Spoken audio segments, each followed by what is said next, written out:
اللهم صل وسلم وبارك على سيدنا محمد أفضل الخلق وعلى آله وصحبه أجمعين وسلم تسليما كثيرا إلى يوم الدين. صباح الفل، صباح الورد، صباح الياسمين يا أغلى متابعين في الدنيا، يا رب دايما تكونوا بخير.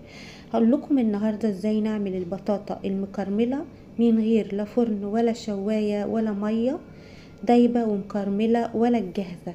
اقول لكم على الطريقة بتاعتها، طريقة حلوة قوي قوي وسهلة وبسيطة وجميلة.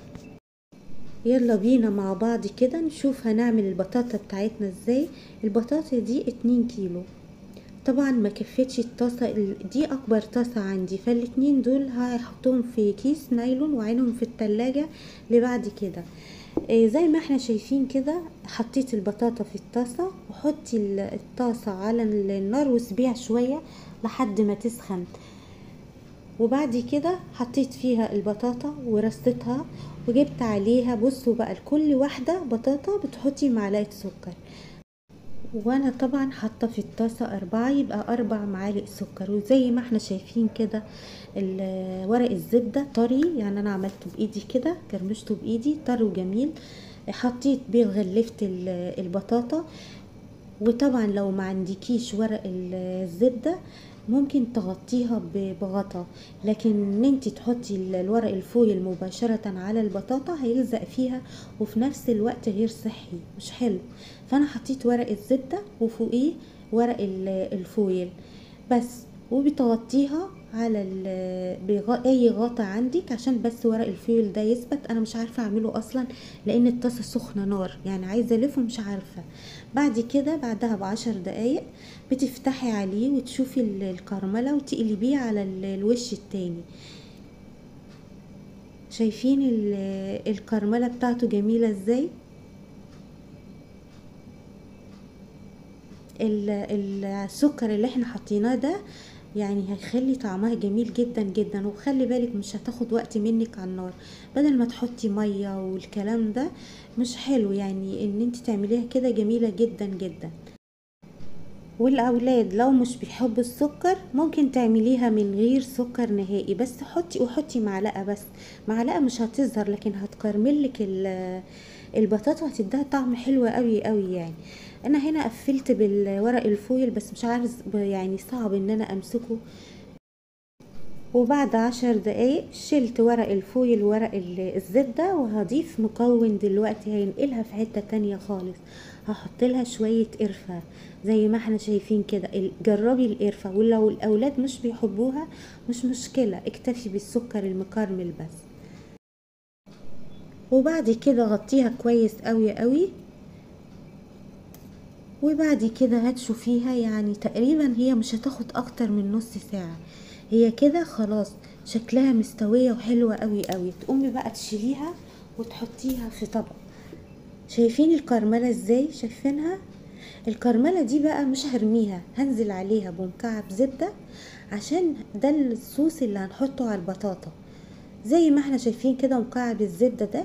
ولو عايزة تحطي معلقة سمن بلدي حطي، لكن زيت لا، معلقة سمنة بلدي او اي سمنة عندك تحطيها او مكعب زبدة.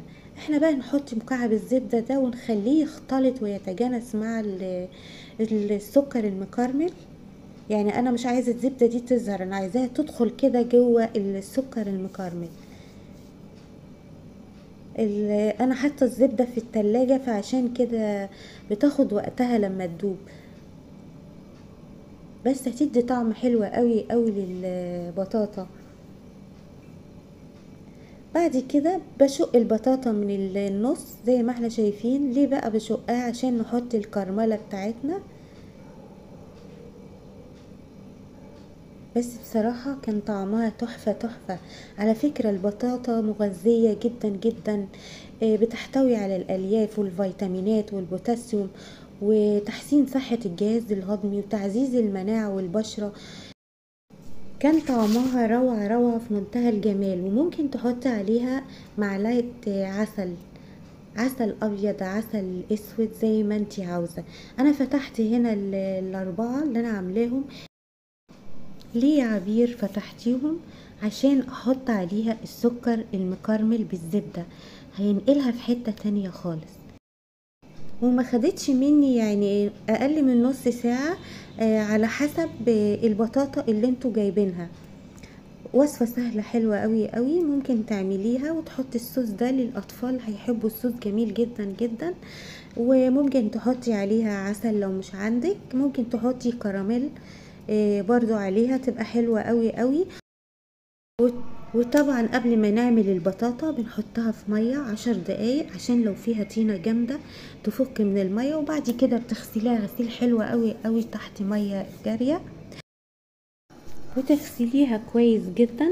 وما تيجي بقى تحطيها في الطاسة، حطي طبقة واحدة بس، بلاش طبقة فوق، لان هتلاقي الطبقة اللي تحت مستوية واللي فوق لسه طرية.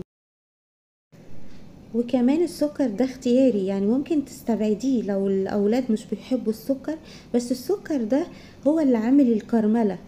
لونه خطير جدا جدا، والقرفة تخلي البطاطا في حتة تانية خالص. وصفة سهلة وسريعة وبسيطة جدا جدا ومميزة، والاضافات اللي احنا حطيناها فيها خليتها في منتهى الجمال، طريقة مفيش اسهل منها، والكميات اللي انتوا عاوزينها. لو عجبكم الفيديو لايك وشير وسبسكرايب للقناة. باي باي.